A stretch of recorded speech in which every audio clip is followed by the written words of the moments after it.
Noticias RTQ. El reportaje.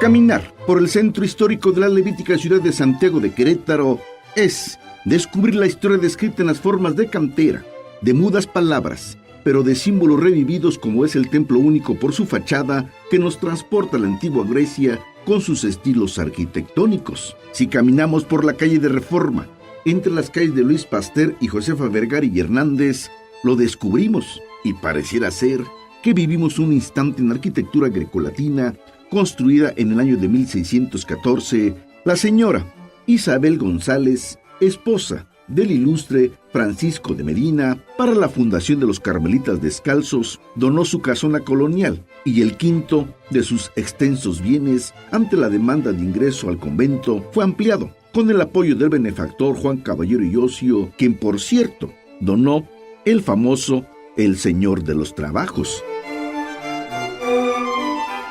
El proyecto arquitectónico fue de Manuel Tolzá y el arquitecto Francisco Dardo Tres Guerras, quien se encargó de la decoración de la sacristía. Frente a ella, admirar el templo Teresitas es disfrutar el estilo neoclásico, obra del arquitecto don Francisco Tres Guerras, que ostenta 6 helénicas columnas rematadas por un frontón triangular, todo de cantera perfectamente labrada. En su interior, en 1867, a la caída del Segundo Imperio, este templo sirvió de prisión al archiduque Maximiliano de Habsburgo. Hoy Teresitas es también sede de la curia episcopal y del Conservatorio de Música José Guadalupe Velázquez, conjunto arquitectónico Orgullo Queretano. Por estas joyas arquitectónicas queretanas se le ha distinguido el centro histórico de la ciudad de Santiago de Querétaro, Patrimonio Cultural de la Humanidad por la UNESCO. De ello platica Rosa Estela Reyes García, directora del Centro INA Querétaro. Todas estas declaratorias forman parte del expediente Querétaro ante la UNESCO y en todas tenemos que conservar las características que dieron origen a esta distinción. En el caso del centro histórico, pues son nuestros templos, nuestras casas tradicionales, y por eso el INA está tan ocupado en generar las condiciones para tener esta conservación de patrimonio. El centro histórico de Querétaro es de los más visitados por turistas, menciona Hugo Burgos García, secretario de Turismo en el estado. El tema de Querétaro antes el problema era de fin de semana, ¿no? Porque entre semana lo tenemos mucho con turismo de negocios y ahorita en los fines de semana se han compuesto muchísimo, ¿no? Entonces eso quiere decir que ya estamos recibiendo mucho más turismo familiar, aparte del negocio que es muy importante, pero el familiar está creciendo mucho en lo que es la ciudad de Querétaro. Caminar unos minutos del templo de Teresitas, en ello cruzar la Plaza Grande o Plaza de la Libertad y después Plaza de Armas y persinarse al pasar frente al templo de la congregación como los queretanos, llegamos a la parroquia de Santiago, que formaba parte del conjunto arquitectónico de los colegios jesuitas de San Ignacio de Loyola y de San Francisco Javier, en cuyo interior se encuentra el patio barroco, el cual fue construido en 1625 y posteriormente, en 1775, fue reconstruido por el benefactor queretano Juan Caballero y Ocio, arribando al año de 1863, que fue cuando se convirtió en Colegio Civil del Estado, y en 1951 en Universidad del Estado y su autonomía en 1959, denominándose Universidad Autónoma de Querétaro, por lo que actualmente se pueden recorrer sus pasillos, recovecos, escalinatas, arquerías y lo que eran los claustros de los novicios jesuitas.